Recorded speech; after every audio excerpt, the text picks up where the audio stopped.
So here we are, the final race of the weekend in the GB4 Championship. We're hiding in the Fox Motorsport tent because the rain has come down again. And Piers Pryor, driver, expert, lead commentator for this race. Hey. Gonna keep mentioning that until it happens. It's just the rain and the conditions here have just changed every half an hour.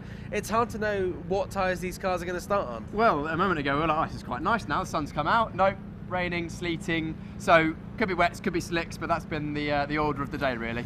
Yeah, it really has. And Tom Mills from KMR Sport, I mean, we predicted that he would probably win starting at the front in the wet because of his experience in the wet before, and that's exactly what happened in that second race. And it was a little bit chaotic with a lot of drivers really struggling with the conditions. Yeah, of course it was chaos because a lot of these drivers haven't driven these cars in the wet in a race. Of course, with most of them, in fact, all 14 of the 15 drivers not racing this car previously. Some drivers just pushing a bit too hard, some drivers just making a couple of mistakes. Also some excellent drives throughout the field as well, of course, with Liam McGlade taking a podium on his first race weekend, second place, and also Oulton right there as well. Yeah, we'll hopefully speak to Josh Oulton at some point. We didn't manage to get him on the podium there, but let's just recap on what happened in that exciting second race here in the GB4 Championship earlier today. Race 2 of the weekend then for GB4 would be underway. Tom Mills starting this one from pole position. No Cooper Webster alongside him on the front row after issues for him. He would be starting from the pit lane. There was side-by-side for the first corner. McNeely up to second place, and also some side-by-side as there was some movement forwards from various drivers, including Colin Queen, who would then eventually drop backwards after an issue. The two elite motorsports drivers of Oulton and Reynolds were battled down to the first corner, and in the slip and slide they were almost switching positions. Sid Smith though was sent round and out toward the barrier, which would bring out the safety car once again. And Tom Mills, once he got the race back underway, he was under a lot of pressure from Liam McNeely. The Fox Motorsport car sat all over the rear end trying to make something stick. Various bits of side-by-siders. Burgoyne was down the inside of a damaged Fairburn, our race winner in the first round, and then we had the issue for the Oldfield car of Jason Conzo. It had a great start to the race. It was almost perfect for Tom Mills at the front. Meanwhile, less so for Conzo on his rise back up the order down the inside of Dylan Hotchin, and the slide would push him out wide. Tom Mills then would come out of the final corner to take a second consecutive victory for KMR Sport. Tom Mills in top of this one, ahead of McNeely and ahead of Oulton as well. Yeah, as we saw in those highlights there, it was a little bit chaotic. Colin Queen for Fortec not having a great race as well, going off into the barrier. And, I mean, looking at the conditions, it's going to be fairly similar. It may not be as heavy rain again, but this reverse grid race adds another element into the mix in GB4. It's going to be the first time a lot of these drivers have done reverse grid races. It's certainly the first time 14 of them have done a reverse grid race in this car. So we could see a little bit more chaos, Piers. Well, hopefully it's good racing. Hopefully that means we get some overtakes, and of course that's one of the main draws of the GB4 Championship, is the fact that it's Slicks and Wings series, but we see overtaking in every single race, and it produces great entertaining racing for you at home as well. I'm looking forward to commentating on it, but hopefully less carnage maybe than the last one, because that was a bit of a baptism of fire with all that rain falling at once. Yeah, certainly last year in the GB4 Championship we actually saw some incredible racing, considering it's the first year of the championship and all those drivers were getting used to the cars and all the teams were getting used to the cars as well. Some of the racing there was fantastic, and Max Maserati, who provided a lot of highlights for us last year, both on and off the track with his aviators and his style. He'll be co-commentating alongside Piers in a few moments' time as the race gets started. First though, let's hear from Tom Mills, who won that second race that we've just seen in the highlights. So Tom, we said earlier that you were kind of licking your lips when it started raining, and we can see why now. Yeah, I like the rain. I think because of my Formula Ford experience, I'm pretty good in the rain. So yeah, it was a good race. Shame we didn't get more racing laps, but yeah, big thanks to the marshals for braving the showers and recovering the cars that were going off. But yeah, it's a good finish. And it kind of makes up for yesterday where you were a little bit disappointed that you couldn't take the win. Yeah, I got off the line in the lead this time, but yeah, managing the safety car restarts. I've not done many safety car restarts actually in my time. I've not led many, so it was good to get experience of that, going out the last corner. So yeah, I'm happy with my race. Nothing more I could have done. Yeah, it was a great start after that safety car, and the reverse grid race coming up as well, so you should imagine you'll get a few overtakes there as well. I'm hoping it stays wet. If it's dry, it'll be like Saturday where it's really hard to overtake. If it stays wet, I think anything can happen. You saw the amount of safety cars, but if we have safety cars in the reverse grid race, and there's not many laps to overtake, so I'm hoping it's a bit cleaner than this one. Excellent, Tom. We'll let you go and celebrate. Tom Mills there with KMR Sport.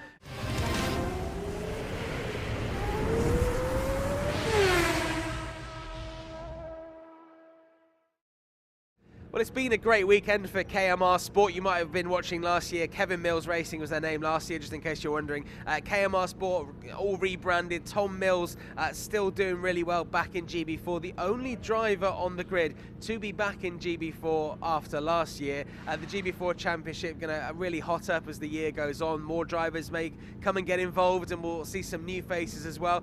May even see some old faces return. Who knows? It's anything can really happen.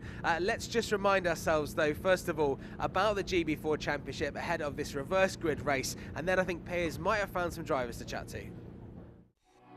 The GB4 Championship, partnered by the BRDC, is the UK's best value single-seater series and is run by Motorsport Vision's racing arm, MSVR. The 2023 season will see drivers as young as 15 racing a Tata's F4T014 car at 7 events across the country, with 3 races per weekend and 21 in total. Each race weekend consists of 1 qualifying session and 3 18-minute races. The third race features a complete reverse grid, with the fastest drivers from qualifying starting towards the back of the pack. The calendar starts at Oulton Park on Easter weekend, with visits to Silverstone Grand Prix and Donington Park in May. Then we head to Snetterton in June, returning to Silverstone Grand Prix at the end of July, Brands Hatch in September, and we return to Donington Park for the season finale in the middle of October. There are no required pit stops in GB4, but each driver is only allowed to use a maximum of 6 tyres per race weekend, the equivalent of 1.5 sets, so tyre strategy will play a key part in each weekend. There are multiple prizes on offer in GB4, including a £50,000 contribution to a 2024 campaign in GB3 or British Formula 4 will be awarded to the 2023 champion, as they look to move on to the next step in their career. There is also the George Russell Pole Position Cup, which awards each driver who claims a pole position with a £125 cash prize, and the driver who takes the most poles throughout the year will also win the Pole Position Cup and a further £1,000. Finally, there is the GB4 shootout for the top teenage National Formula 4 drivers, who will take part in a 3-way shootout for a £20,000 prize fund towards a seat in next year's GB4 Championship. So that's how the championship format works. We're now with a new team to the championship, Dylan Hodgson Racing, with team principal Richard Hodgson. Richard, you're a new team to the championship. Why GB4? GB4, we've looked long and hard for a fair championship. We've come from go-karting, where the paddocks are a really nice paddock, really fair racing. We then went into tin top racing because we thought that was the option. We found we had a few problems with that, with various levels of machinery, how the drivers were more, physically getting together and one thing and another. So we found the GB4 Championship. We thought, let's have a look at it. We've looked round the cars.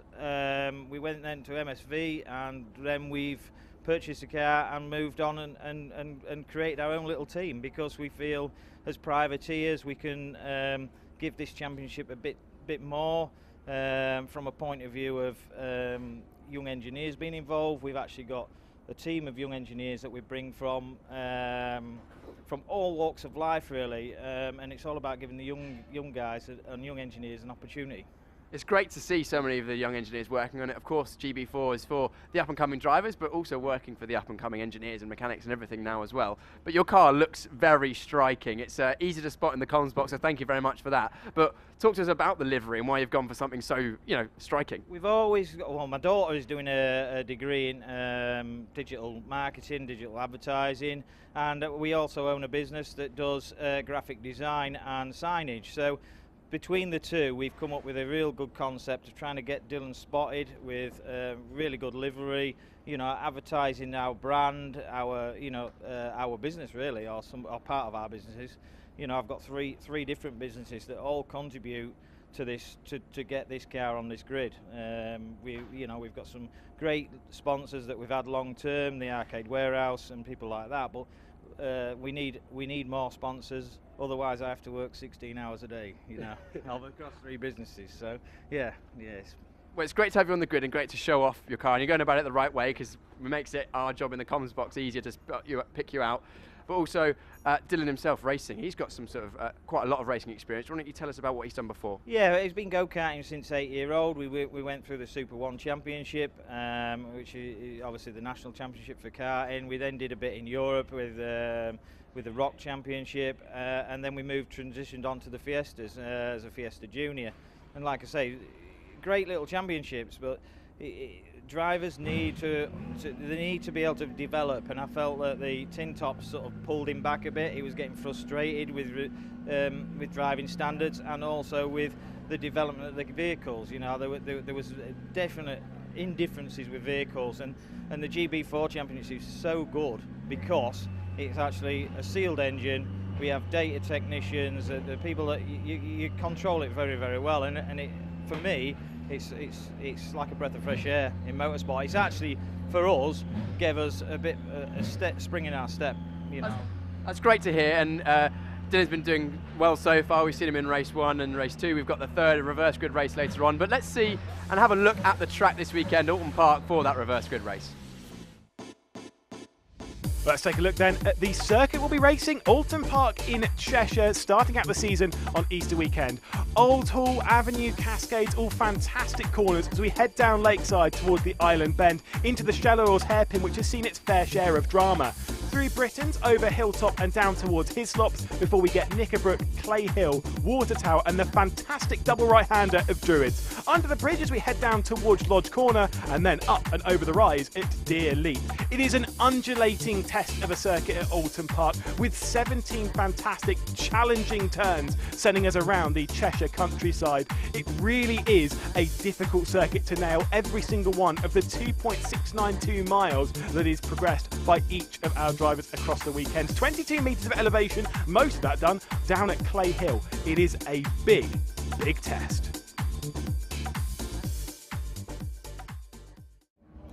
I think what that track guide doesn't show is the precipitation on the track, to quote the famous Lewis McGlade, because it is very, very wet here at Oulton Park today for the GB4 Championship. But that race is coming up, the reverse grid race, in just a second. I think Piers is just making his way to chat to a couple of other people here in the paddock. And interesting to say that GB4 only launched last year, and already we've got 3 drivers who've moved on to different championships. Well, in fact, we've got more than that, because we've got Jared Waberski, who's moved up to GB3. We've seen him have a little bit of a different weekend to maybe what he was expecting last year, but good to see him doing all right in that final race of the GB3 Championship.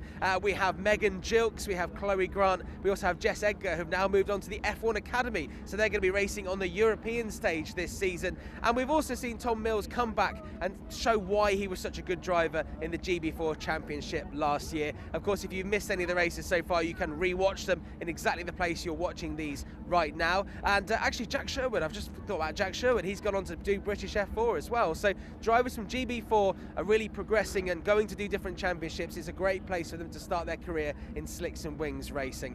Piers, I believe now, is with a couple of other people in the paddock.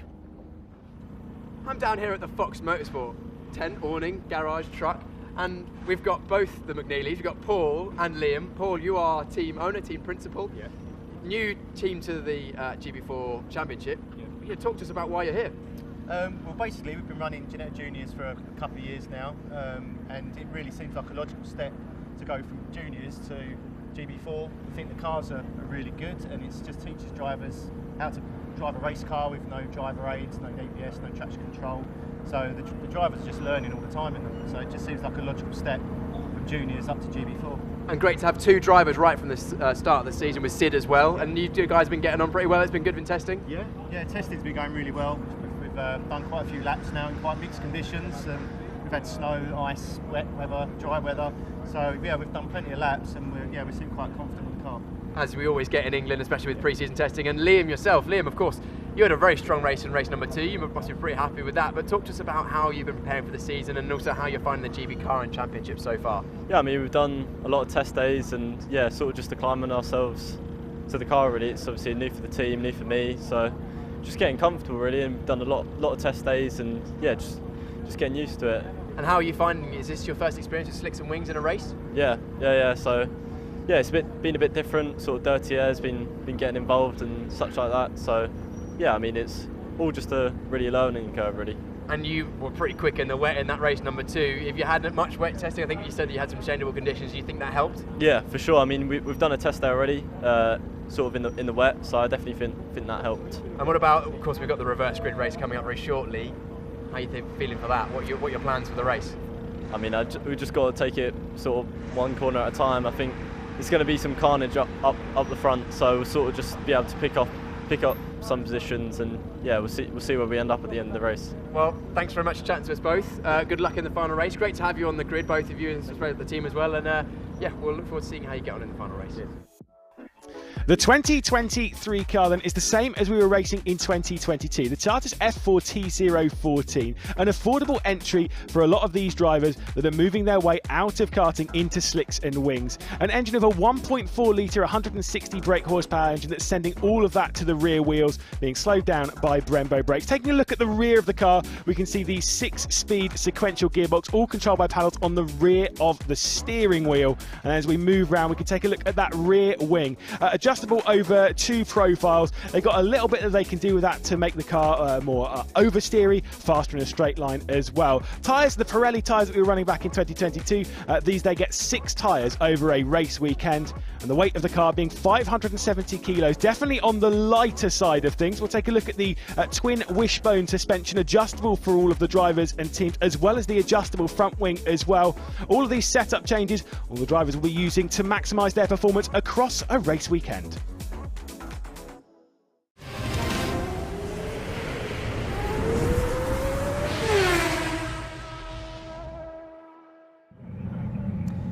Well, we're here in the assembly area where the GB4 cars are getting ready to go out, and I'm here with last year's third place driver, Max Maserati. Max, you must be pleased to be back here, but I'm sure you probably wish you were maybe in one of these cars rather than chatting to me.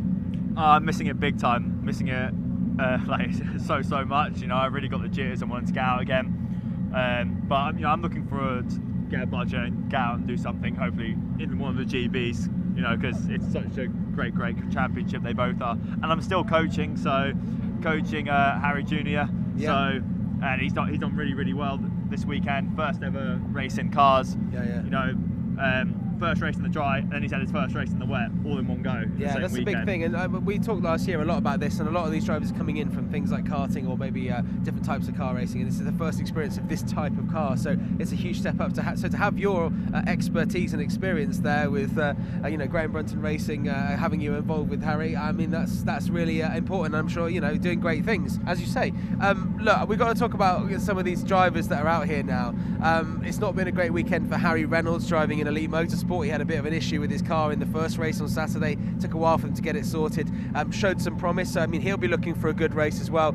Looking up ahead, I know that Jack Clifford, the Australian driver, a lot of people back at home in Australia watching. I think it's now like Tuesday afternoon, maybe. I don't know. I mean, it's going to be Tuesday. It could be. Yeah, it's going to be silly o'clock in the morning on Tuesday. Yeah. It's sometime on Tuesday on Australia. So hello if you're watching in Australia. But you know, he's starting P2, so he's going to be home to get a good start off the line. What is the key to getting a good start here at Oulton Park? Because it's notoriously tricky to overtake once you get going, maybe in the dry at least. Well, yeah, it is all about the start here. In the wet, it's a bit different.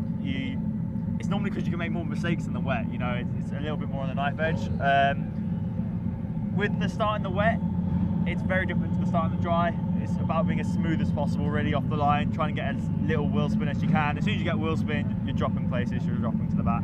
So, smooth as you can off the line. It's almost like real kind of like granny start, you know, as you're going. And then that will give you the places. Well, we saw it last year actually with your sort of championship battle with Nicholas Taylor, who is out here as well, coaching a few of the Fortec drivers. He struggled with his starts to go with because it was his first experience of racing in real life, basically. And once he got those starts down, you know, you saw how well he did, and obviously went on to then take the championship. So getting those kind of things nailed down is really important. Let's take a look at some of the drivers then we've got on the grid here.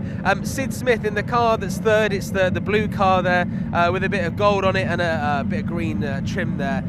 He didn't do so well before, and I think, you know, the number 99 car there, he's going to be wanting to make up for what happened a little bit earlier in that second race for Fox Motorsport, who've you know, come into this championship as one of the new teams taking on GB4, and you know, they've got a lot of promise and could potentially do quite well. It's interesting coming into a second year, isn't it, Max? Because obviously, you know, you were a pioneer. You were here for the first year, but they do have a lot of the footage that, you know, certainly that we did on the broadcast last year to look at and just work out how they tackle this championship. Yeah, I mean, it's really difficult because I think every other team, almost every other team on the grid has already done a year of these cars.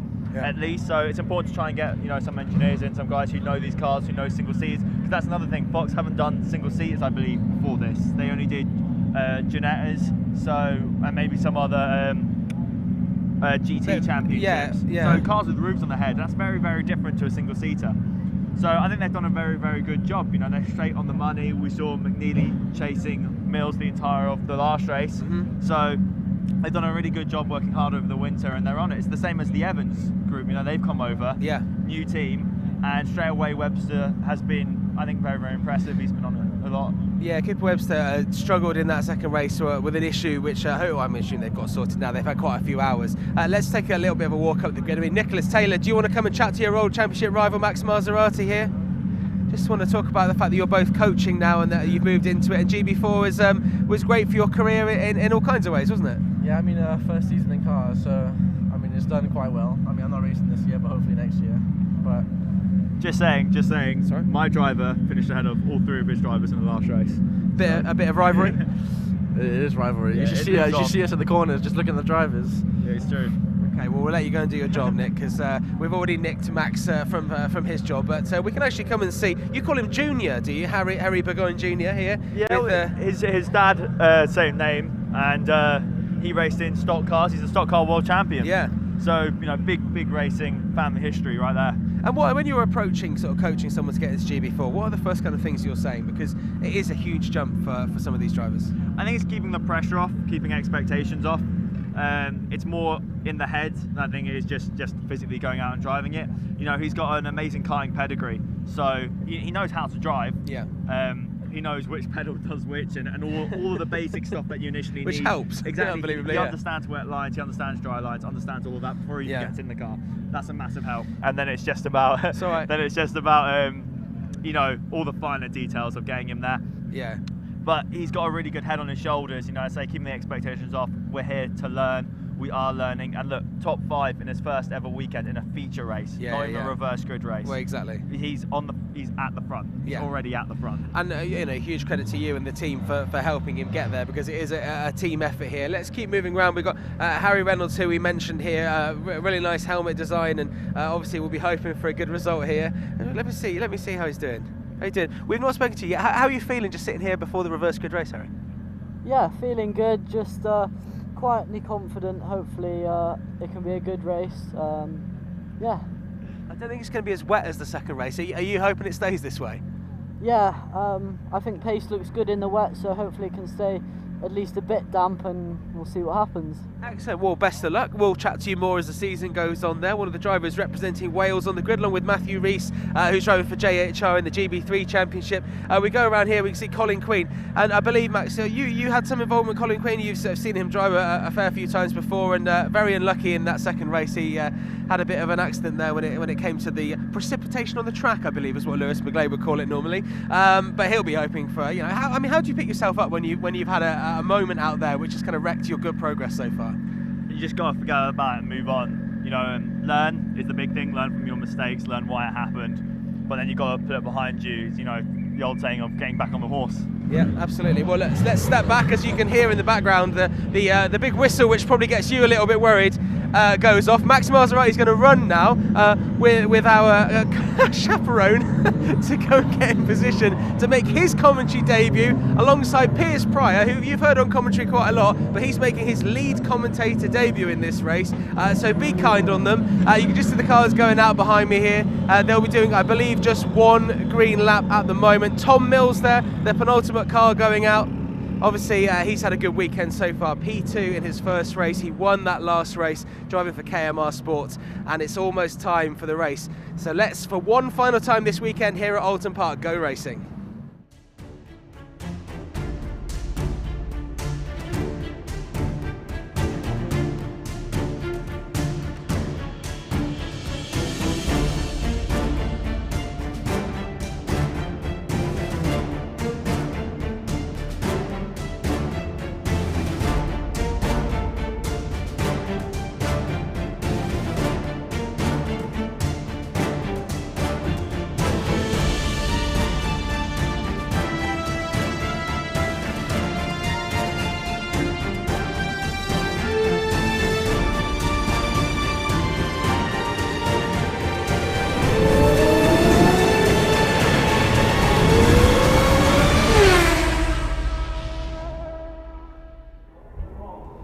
So here it is, the final GB4 race of the weekend, a reverse grid race.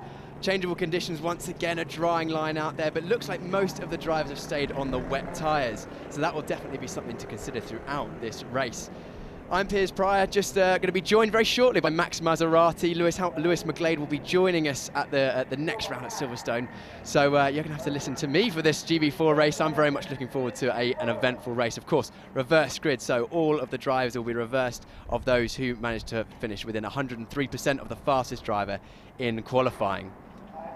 We can see the marshals waiting for the drivers to get to the start-finish line to line up on the grid.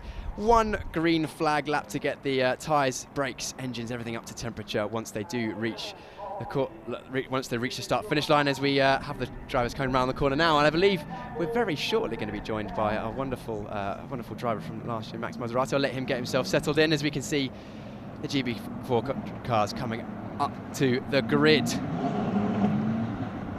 They'll be lining up, thinking about their starts.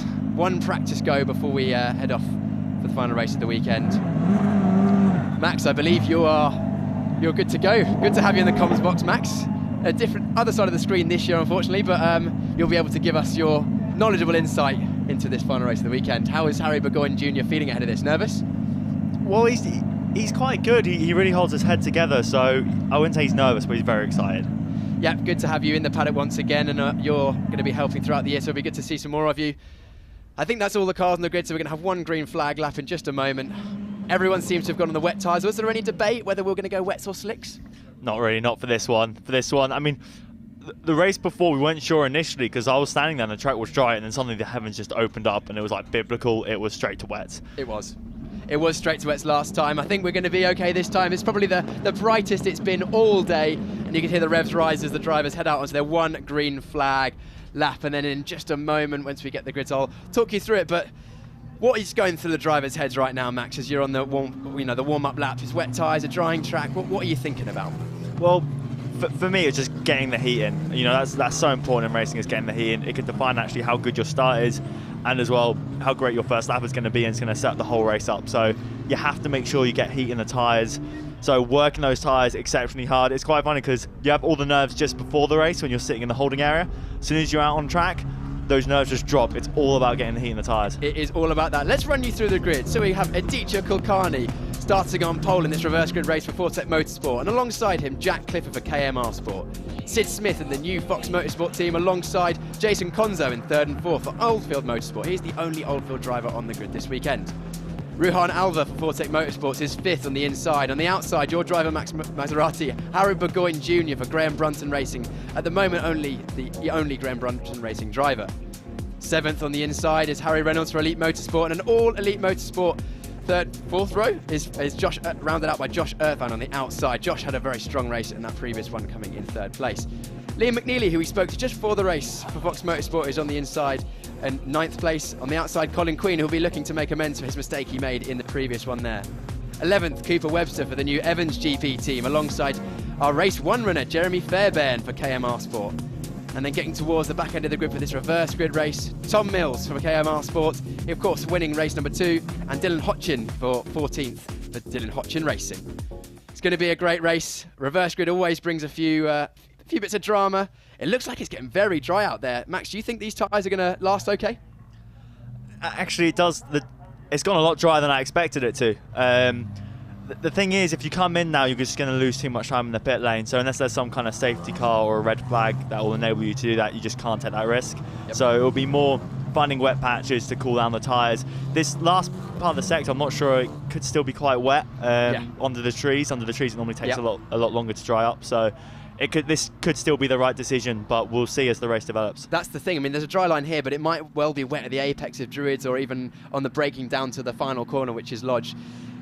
If you go on slicks, that's the thing is, you might be faster, but all it takes is one small mistake at the start of the race on the sort of the damper track, the cooler track, with the tyres not quite up to temperature. And you can see these drivers all on wet. So some of the race will be decided on where the teams have gone with the tyre pressures as well. Talk to us about how the tyre pressures on the wet tyres affect how the car feels throughout the period of a race. Well, if you normally go for a higher tyre pressure, you're giving yourself like a sense of that there's going to be more grip at the start. That's the idea. By going lower, it means you won't have the grip initially at the start, but it will build, and it will normally build, and you'll get more grip out of it by the end. So it depends how you want to risk it. If you go higher tyre pressures, normally in the wet and it's colder, it'll give you that grip. But in these kind of conditions where it's drying up, you would want to go lower. So you're very much right, Piers. If this track is going to keep ramping up like it looks like it is already, if you've gone for high tyre pressures, I don't think you'll have any grip by the end of this race. Exactly, because the blocks and the tyres will overheat, wear out, but it'd be interesting to see how that affects the race. So you might see some drivers very fast at the start and then maybe fall away at the end, or even in complete opposite. Some drivers may look after their tyres much better. But I'm interested to see how Tom Mills does from further down the field. It looks like the revs are rising. I can see the 5-second borders come out. Revs are up. Lights are on, and away we go. It's a good start at the back of the field there. Oh, there's a big wheel spin from Dylan Hodgson at the back, but it looks like Liam McNeely's had a good start. Alongside him is the number 3 of Jack Clifford. He's closed the door. Konzo has had a good start as well from the second row. As you see the Elite Motorsport car going up the inside of the Vortec. That is Cooper Webster, not Cooper Webster, sorry. But it's a good start at the front from Liam McNeely. He's made a good start. No, that's not Liam McNeely, that's Sid Smith. My mistake. Sid Smith at the front. Is a touch at the back there. That's the Vortec, the 2 side by side, and then the Evans GP car as well. Tom Mills right up the back there. Everything's settled down for now, but we're going side by side into the island corner at the back. I couldn't catch the numbers who it is. As it's Konzo going around the outside once again, looking to make a move, but not quite managing to do it this time. You can see Harry Reynolds having a look at the inside. Shell Oils is such a tight corner, you can't really make a move into there, can you, Max? No, it's too difficult. The way that it cambers and it goes up like the old kind of Daytona banking, you're just going to get pushed out, you end up on the grass and you'll lose your place. Fantastic move from McNeely there around the outside. Yeah, that's a great move into Britain's chicane. Again, another place where it's not normally an overtaking opportunity, but he said it right around the outside, clearly got a good exit out of Shell Oils. As we see the number 27, that is Ruhan Alva, has actually pushed off that is Harry Reynolds in the number 17 black and yellow Elite Motorsport car, having to take through the cut through. He's going to have to drop back in behind the position that he was in before, at least in the same position. Yep, he's doing that nice and early on to make sure he doesn't get a penalty, but probably the wisest thing to do there. Yeah, definitely. There's no point risking a penalty after the race when you just don't know what's going to happen. If there's a late rate safety car, we saw it happen to Sainz in the Grand Prix in Australia, you don't want to risk that. It's just give the place back. If you've got the confidence, you'll get him again later on. Yeah, sorry, my mistake. I said at the start of the race, that was Liam McNeely. It's not, it's Sid Smith at the front in the number 99 Fox Motorsport car. He's had an excellent start. He's found the dry line. He's actually pulled a small gap. I think he's had a very good middle sector. That'll be a dream start for him. He had a very tough race too this morning with a crash, but generally when you have a crash, you want to, I suppose, bounce back as quickly as possible, don't you? Yeah, and this is the perfect way to do it, be leading a race, and he's doing extremely well. But we can see Clifford is actually closing that gap, and again Mills has just gone up the inside, so another place for him. Yeah, Tom Mills has had a good start. He's come up 2 places to 11th from 13th on the grid, and he's looking to push on after 2 very strong results in race 1 and race 2. Second in race 1, right behind his teammate Fairbairn, and then a win, of course, in race number 2. That was the number 17 there. That was Harry Reynolds in that Elite Motorsport car, still pushing on hard onto the back of Konzo in the Oulton Motorsport car, the black and white car there. As we can see, that is Liam McNeely putting the pressure on. It is nose to tail through here, and it's all about setting up the exits for overtakes around here, isn't it, Max? The circuit is so narrow, you can't really force many manoeuvres up the inside without starting out. Oh, straight across the grass there. Straight across the grass. That is Jack Clifford in the KMR Sport car, clearly getting his braking not quite right. No, but he's held on to the position, but I'm not sure how long for, because here comes Konzo on the outside. You're going to have to leave space. He's done that. Oh, but he's gone deep again. He's causing a bit of a train here, which is going to help Sid Smith out. It's kind of reminiscent, reminds me of last year when it was actually me in Clifford's position with the train. You need to get your head down to start working together to catch back up to Sid Smith if they believe they can. That's a big train. Look at that. It's like the whole grid is in that train. This is what GB4 is so good. You get the tow, and there isn't that much dirty air, as we refer to it. McNeely and Alva going side by side into Druids there. McNeely was looking around the outside. That's not a move he's going to pull off, and it's left him vulnerable on the run down to the last corner. That is McNeely once again. Look at the inside, number 27 of Alva, and he's got the move done this time. Alva's going to be susceptible to his teammate. I think that's Clifford right behind him. So Clifford's had a good race to get right up there. As we see at the back, actually, I think Mills had lost a place during the lap somewhere we hadn't seen. No, he hadn't. He just caught up to the back of the next group as he looks up the inside. Fastest lap from Mills as well, 49.65. He's done so well to catch that up. He is way up the road compared to anyone else. His final sector is a little bit off, having to have a bit of a gap. As we see a move at the outside.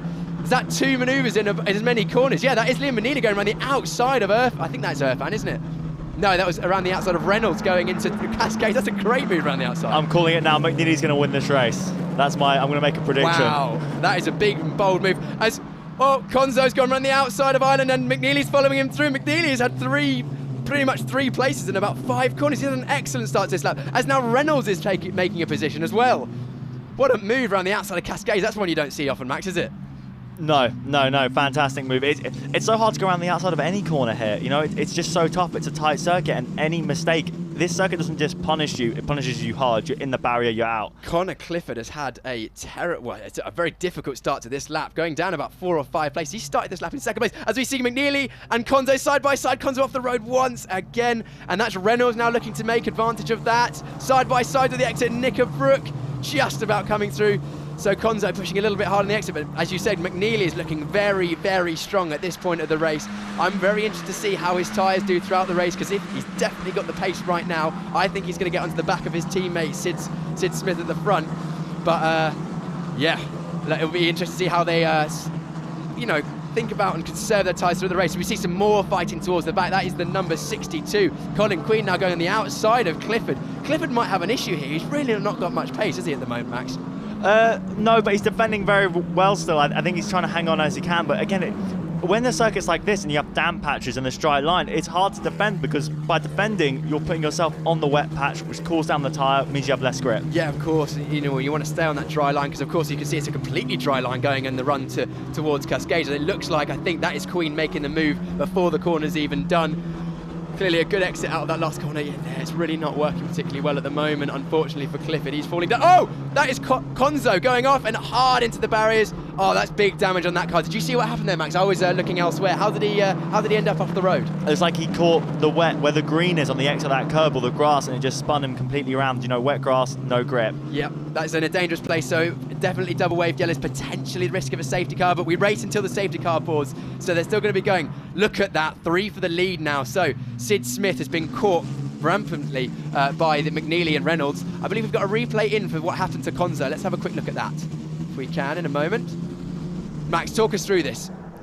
Where is there? Yeah, as I said, he just got on the curb on the outside where it was got wheel spin, and then it was just straight to the wall. It's a one-way ticket, and once you're off on the grass, it's so, and you can see, yeah, that's number 37 there. That's Cooper Webster looking for a manoeuvre and end up on the grass as well. But as soon as you get on the wet grass, there's almost no stopping the car, is there? No, it's a one-way ticket. Unfortunately, it's just the way it is, and I'd say this circuit, it punishes you. It does punish you. As we look, McNeely has been a change in the lead. McNeely has managed to make his way through, and his teammate Sid Smith is now, Reynolds is looking around the outside as well of Sid Smith, so that is the change in the lead. So it is now McNeely from McNeely from Reynolds from Smith. After that change, we caught that or that happened while we were looking at the replays. We see up a move up the inside, the number 16 of Irfan going to the inside. Are they going to make contact in the exit? No, good racing, leaving each other enough room. The 27 of Alva still looking across his mirror, squeezing over to the inside, trying to keep that position if he can at all, trying to squeeze him over to the wet part of the circuit. Is he going to hang it around the outside? That's a bold manoeuvre. Again, watch out for those green painted tarmac. With 3 wide going down to Cascades now. Is that Tom Mills making his way through? No, that is the 37. That is not Tom Mills. That's Cooper Webster in the Evans GP car, getting caught out by the very similar livery. So Cooper Webster's made up some places there. Careful, guys. We know that curb on the exit is very slippery. Cooper Webster looking very racy. He's managed to get back through. Tom Mills now looking out the inside. Can he get that done? Yes, got it done before the corner. That was probably a wise move by Alva to not go side by side through the island corner. We've seen some big accidents there over the years. In fact, even your teammate Megan Gilks went off there last year. Luckily, stayed out of the barriers. Yeah, I mean, this circuit is just incredible, and it's really funny because every time you come here, everyone's like, oh, it's so hard to pass, it's all about qualifying, but as this reverse race really shows, it isn't in GB4. In GB4, you get enough of a slipstream, the cars are just so great at racing that it will just put on a show. Yeah, you do have a little bit of aero wash on the front wings, but there's nowhere near as much downforce as we see. The 16 going up the inside once again, not quite making that work. That was Josh Irfan trying to make up another position on Jack Clifford, who is just he's just dropping down the order, clearly not happy with something with that car-driver combination. Is not quite as fast as he would like, because he had good pace yesterday, but unfortunately this one not quite there. But at the front, McNeely's looking very good. That new Fox Motorsport team is up the inside. That is a great move from Irfan. Is up the inside as well. I think that is Cooper Webster making up another position with an opportunist move, and he's got a good exit. Could even be looking up the inside of Irfan. And Tom Mills is following him through as well. What a move. That's the problem. When you lose momentum in a high-speed corner, you'll just drop like flies when everyone's in a train like that. And then again, losing another position. That's the number 3 for Clifford once again, losing a position to Alva. So Clifford has gone from second to, where is he over the line now? Clifford's way down the order, unfortunately. He's into 9th place, so he's gone down 7th place in 2 laps. Yeah, he'll be really disappointed with that. Clearly not 100% happy with the car at the moment. Whether there's an issue, I'm not sure, but hopefully he can re-steady the ship and make some moves back forwards, or maybe even just keep out of trouble, because I think that this race is going to continue on right until the end. You can see them sliding, those wet tyres now moving around a lot. You can see there's a dry line on circuit. They'll be starting to wear out quite aggressively, won't they, Max? Yeah, I mean, that's the thing, like Clifford was very strong at the start, so maybe that's what we're seeing. It's the fact that maybe they went high on tyre pressures and now it's just not working for him. Yeah, Cooper Webster, we saw there, sorry to cut over you there, Max. Cooper Webster going very wide through Island Corner with 2 wheels on the wet stuff. That would have been a hot-in-the-mouth moment as he's coming under pressure now from Tom Mills once again. Oh, Tom Mills locked up across the British chicane. He's going to come up right in front of the 27 there of Alva. That was a bit cheeky, wasn't he, just blocking the road on the exit, or there was not much he could have done? I don't think there's much you could have done. Even, you know, there's no grip on the grass, and then you'll catch the grip when you rejoin, but not significantly, so you'll still be sliding a bit. It's very much reminiscent of Vettel and Hamilton in Canada. Yes, of course. When Vettel unfortunately got that penalty years ago when he came across the grass, but I think there's not much he could do there. It was just an unfortunate manoeuvre. It's great to see such an international grid in GB4 this year. We've got 2 Indian-based driver or Indian origin drivers in Ruhan Alva, and also we've got a replay coming in. We'll catch up with that in just a moment. A Kulkarni in the other Fortec car. Here we go. Yes, look, go on, talk us through it, Max.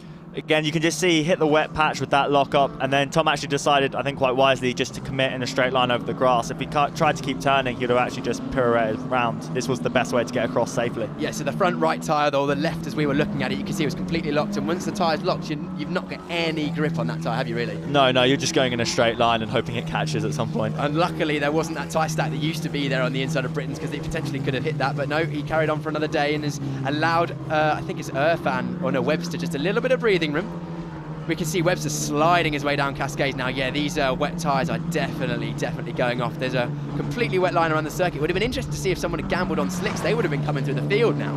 Yeah, they would have. But we just didn't know, and you know, it was looking so much wetter. And there's Harry. That's a good place for him. Great job. He's moving up the grid. I think he didn't have a great start, but he's already coming back through. Again, you know, really good pace onto the back of Jack now. We'll see if he can get another move on. Yeah, exactly. He's gone straight onto the back of Clifford. We now see Cooper Webster and Tom Mills once again. This is where Tom Mills made a mistake last time around. Much neater this time. You can see the cars moving around. The yaw going into the corners. The yaw is like the angle at which your car is not facing in the direction it's going. They're sliding around, and car control in these conditions is so important. You know, Max, you've experienced it as we see. Oh, Tom Mills looking once again.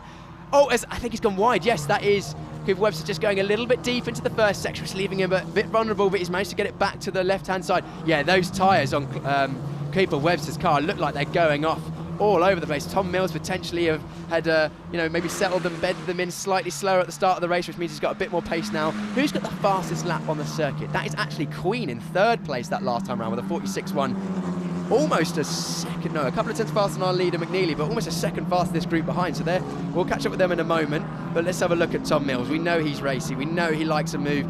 Although I must say, 27 of Alva is looking pretty good, and just behind them, he's just sitting pretty thinking about that. As we see Harry Burgoyne join you. Yes, thanks Max for pointing out your driver having a move here, looking to go around the outside. We've got 2 things to look at right now. Let's have a look at this Tom Mills and Cooper Webster battle for now as they go side by side into the turn 1, but not quite a manoeuvre this time. If you're Cooper Webster, what is your plan now? You know you've got about 5 minutes remaining. Is he going to try and keep him behind for the whole race? Do you reckon he can do that? Or is he going to think, you know what, my tyres are gone, maybe I'll just try and not get in by the next group? Or are they racing drivers just going for it? They're racing drivers. They're going to go for it to the end. You don't know what's going to happen if one of the cars has an off. You want to be able to capitalise on it. At the same time, oh, there we go. Harry's got past Clifford.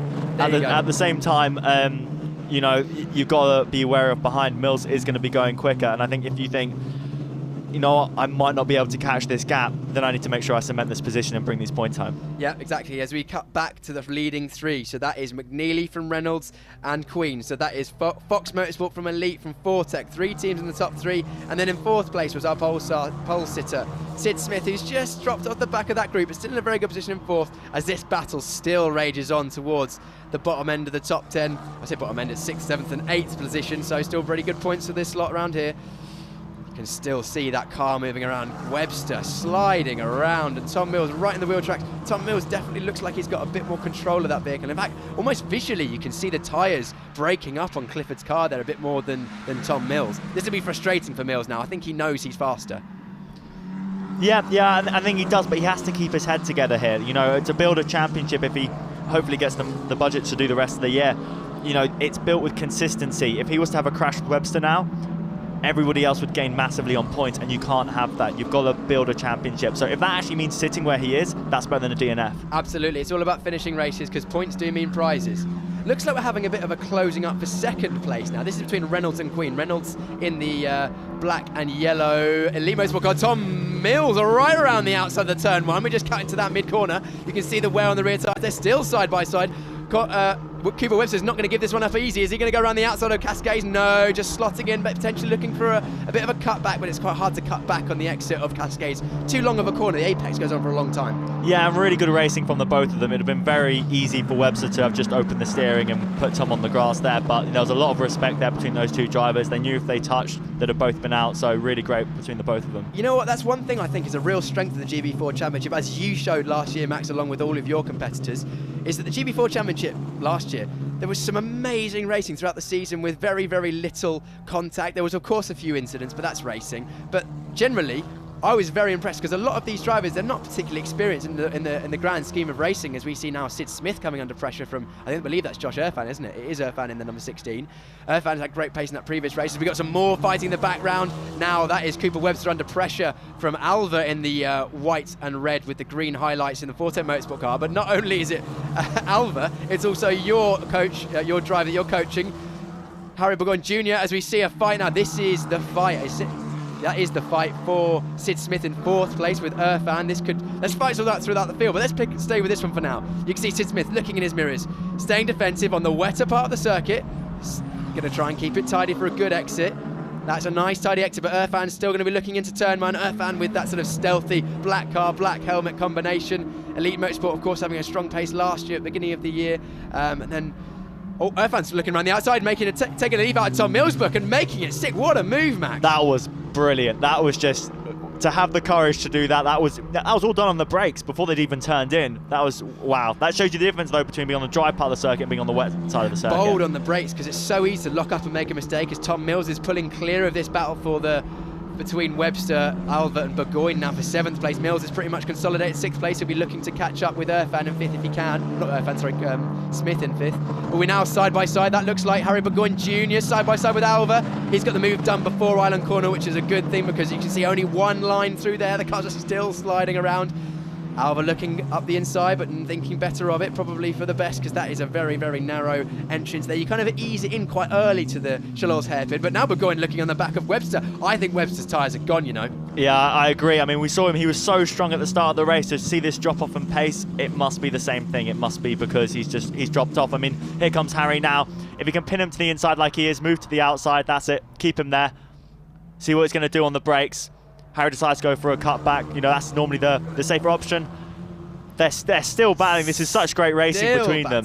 That is awesome. Oh, a touch there. Burgoyne is now going to go wide. He's going to be under pressure from Alva. Alva's come back through. Max, a little touch there, but I don't think that was anything untoward. I think that was just a bit of a racing incident, wasn't it? Yeah, that was just racing. That was completely racing. And, you know, Harry did well to then make sure he backed out of it to make sure he didn't get run off the road by Alva. So just, you know, keep your head together, keep yourself back down and move on. Oh, there's the checkered flag. And that's the checkered flag. We're so enthralled in the racing, I didn't miss the fact that it was the last lap, so they're still fighting way down the order. Let's see if we can cut back to our winner is McNeely from Reynolds from Queen.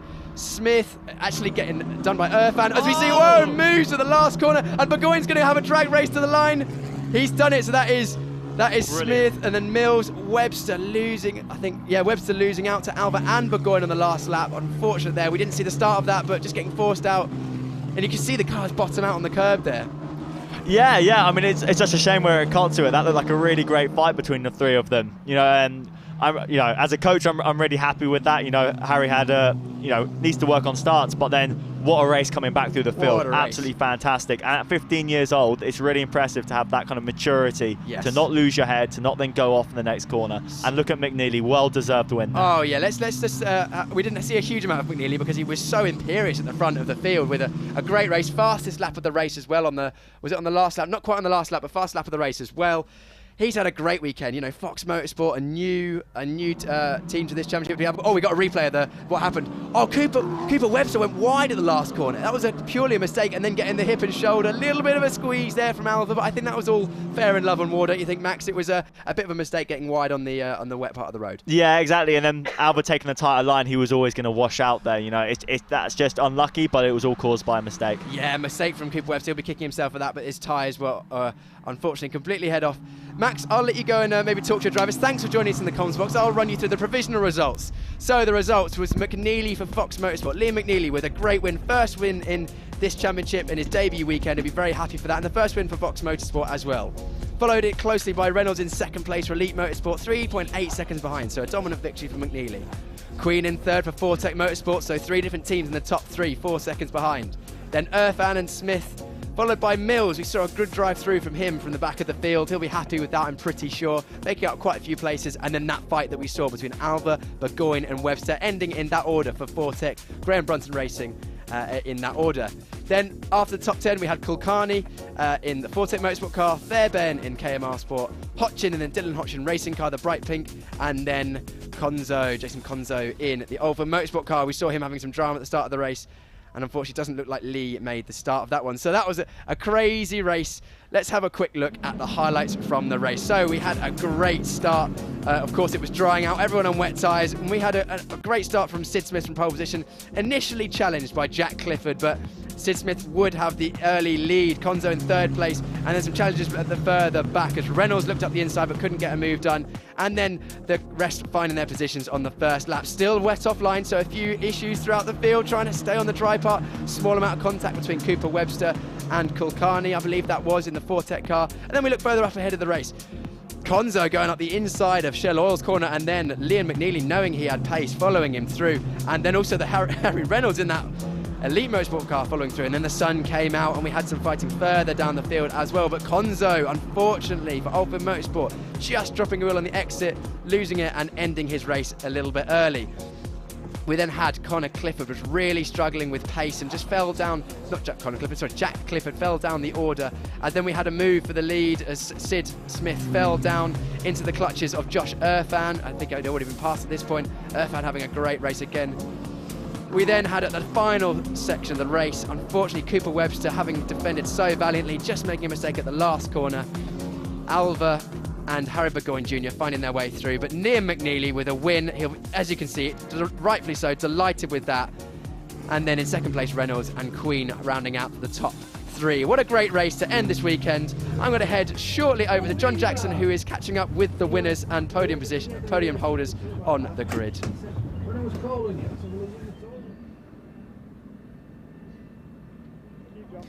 Yeah, well, we're here waiting for the cars to come in from the track in a very, very, I wouldn't want to be camping, put it that way, here at Oulton Park, because it looks like it's going to be a pretty ropey night. It's been a fairly ropey day on and off as well, to be honest, but we have seen some good racing and good to see everyone in the GB4 Championship doing very well in that race. We are waiting for the cars to come down here. We've got a podium all set up. We've got the trophies ready for the drivers in a little bit of a different area to usual. There are reasons why, not important at all, but we're just waiting a little bit longer for the cars to come because it's a little bit further away from where they finish. We might have to walk and talk, cameraman Ben, because no one's coming our way. I feel like I'm standing on the outskirts of an industrial estate around here because there's nothing going on. Let's walk and talk. Let's see what we can find. I can see Sid Smith up here. A couple of guys in high-vis tops. So, you know, if there's high visibility tops, there's definitely people around. I can't see any drivers at all. Well, this is Sid Smith's car, number 99, and Sid Smith. Hello, Sid. Well, we're just waiting for the other guys to come around. How was it out there? It's just been a pretty grotty day, hasn't it? Really? Yeah, not the best day for us, unfortunately, with the incident in the first race today. But all eyes were on this race, and we got a good start. And very good start. I was looking forward to it. Yeah, so we got the lead and stuff, and unfortunately I couldn't keep up the pace. There's quite a bit of wear on the front tyres. Unfortunately, I just couldn't get used to it, unfortunately. But I want to say thank you to Fox and everybody who's made it possible, because overall, I know we had some bad times. It's been good fun. Yeah. It's such a good track as well. So yeah, thank you to everyone. Silverstone next time out, a track that I'm sure you're a huge fan of, and it'd be nice to get around there in one of these GB4 cars. Yeah, I'm massive fan of Silverstone. I love all the high speed, and I think it's perfect for us. The team's got a good setup, and so I honestly can't wait. I think we'll be back stronger, and hopefully next time actually get into podiums, which is the aim. Excellent stuff. Well, we'll let you go and pack things up, Sid. Thank you very much for chatting to us, Sid Smith there. Tom Mills, how was that out there for you? A little bit tricky when you're starting so far behind. Yeah, there's a lot of cars to overtake. I think I did like about 7 people. It was just so hard. I think we were too high on the tyre pressure, so the car went off very early on. And then I got stuck behind Webster for ages. I just couldn't get past him, and when I did, I started getting away. So if I'd done that a bit earlier, maybe I would have had 1 or 2 more places, but the leaders were just too far away by the time I got through the traffic. But not a bad weekend for you and the team. Do you think we'll see you back next time around? What's the plan? Well, thank you to everybody who supported me to get me on the grid this weekend, and massive thanks to the team and everybody. But I don't know, I'd like to be back, but obviously budget's an issue.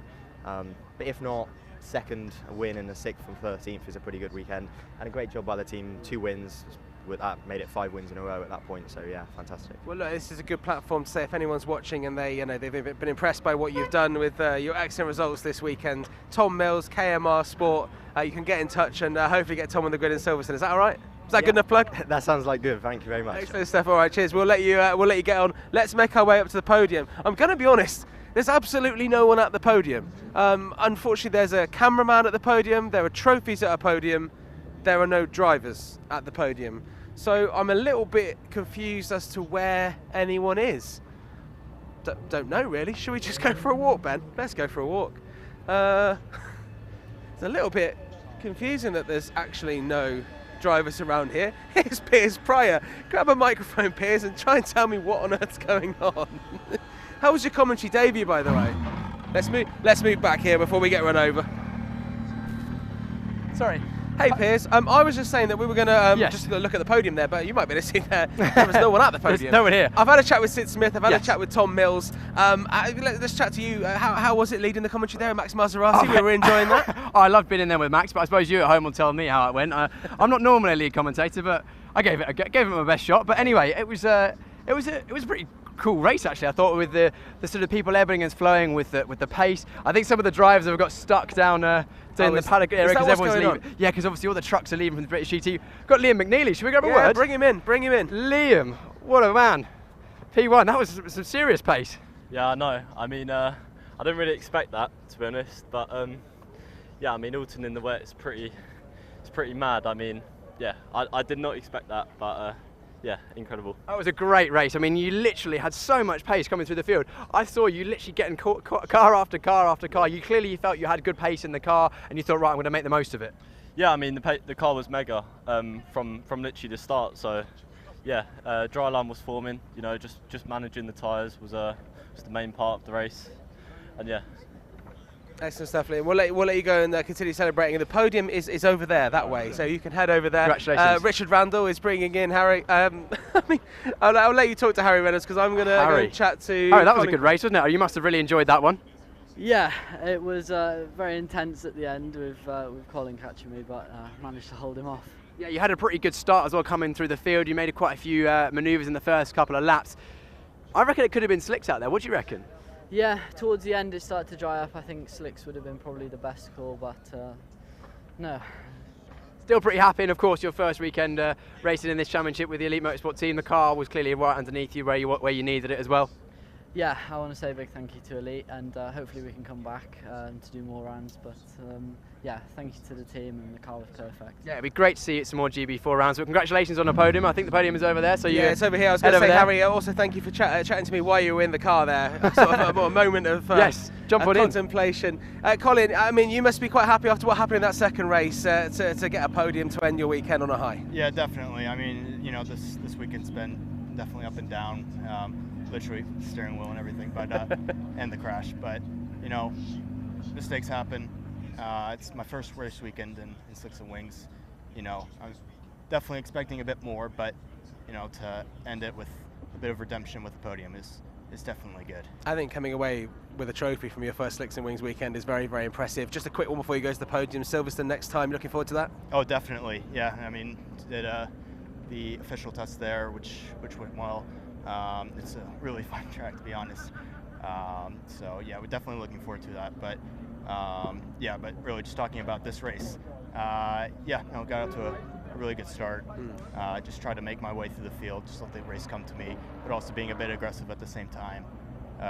Was catching Irfan at the end, but you know, it didn't really come down to that. I think you know, if there was a bit more time left, probably would have had him. But no, congrats to McGlade and Irfan for that. You know, solid race from them.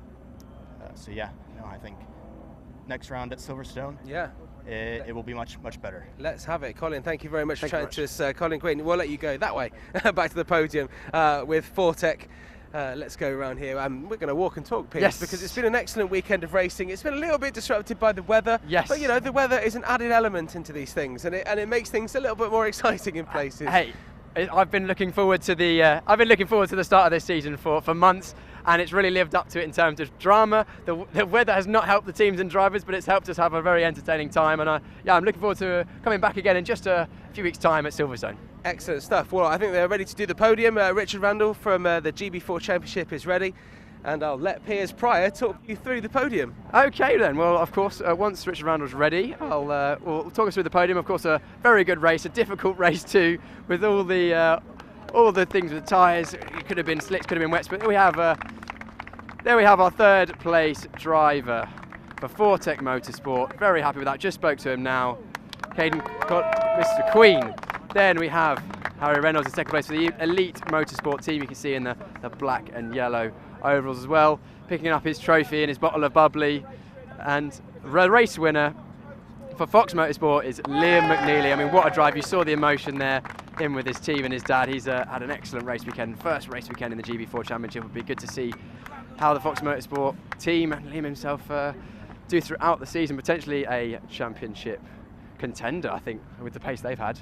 Championship contender, what do you reckon? A championship contender at Fox Motorsport? Yeah, with Liam McNeely. I mean, the pace he's shown today. Yeah, and Sid Smith as well, off the line, was had a pretty good start there. Maybe once he's, you know, ironed out the sort of the few mistakes that maybe you know, come ahead of him. Yeah, absolutely. Why not? I mean, Fox were also very quick to commit to the GB4 Championship last year after seeing just how competitive and how enjoyable it was last year. Yeah, of course, it was a great season last season. It's great to see so many drivers, 15 on the first round, and hopefully the grid will only grow throughout the season. New teams, new drivers, 14 new drivers and some new teams as well. You can see Liam McNeely there holding the black box. It's not a bottle of wine. No, obviously not. These drivers are generally underage. They are 2 glasses to commemorate the fastest lap of the weekend. So yes, a great accolade for him. I think Paul McNeely is oh, there he is. That was very handy. And you've now got the black box of glasses that I was describing. How do you feel to get that result for the team and also unbelievable? For Liam? It's been a great weekend for the team. Just yeah, didn't really expect that at all. It was a mega drive by Liam to come from 9th. He done really well. It was a bit unfortunate that Sid got a great start. I was really hoping for a 1-2 for the team. But yeah, fantastic starts for the weekend, and yeah, looking forward to Silverstone now. I bet you are. Piers was just saying that he thinks Fox well in there as contenders for the championship this year already. I think it's a bit early, but we'll just take it each round as they come now and just try and grind the results out and get the points. So yeah, it's been a good start. Excellent stuff. Well, it's getting windy, it's getting colder and colder and colder, so we'll let you go and celebrate with the rest of the team, but thanks for chatting to me. Yeah, the 2 glasses in there, as I say, yes, to commemorate the fastest lap of the weekend. So obviously Joseph Loke got that in the GB3 Championship, and Liam McNeely there getting that in the GB4 Championship. I think in the GB4 Championship, the fastest lap was always going to be in this race because it was the one that wasn't so affected by the weather, certainly today. Yeah, definitely. So that's good to see. Let's see if there's anyone else around. I'm not sure anyone else is around. You might be able to see in the background we've got a few sort of I did just family. Catch Harry Reynolds trying to spray spray his whole family with the bubbly he got given there, so that was quite entertaining. You missed that off camera. We're going to chat more to Harry Reynolds and his family. They're from Pembrokeshire, in Wales, so I don't know a lot about them yet, but as the season goes on, we'll catch up with more and more of the drivers. But as someone who was born in Brecon, I obviously always look out for the Welsh drivers. Even though I don't sound Welsh, I don't have Welsh parents, but I do have a Welsh birth certificate. Oh, there you go. Yeah, the more you know about Jon. I'll be looking out for him. As you can see, everything's kind of just winding down in the background here. So thank you very much for watching. You can rewatch any of the races you've seen in the GB4 Championship, also in the GB3 Championship, exactly where you're watching right now. Make sure you're following on social media. That is where you're going to get all the photos, all the videos, all the recaps. Also, they always share all the teams and drivers when they're showing news, and obviously new drivers may come along and new teams may even come along as the championship goes on. And as we've been suggesting with all the teams and drivers, Silverstone next time out, it's the May bank holiday, the first May bank holiday, and I imagine we're going to have an even more exciting weekend in GB4 and the GB3 Championship. Thanks for watching, and we'll see you in a few weeks.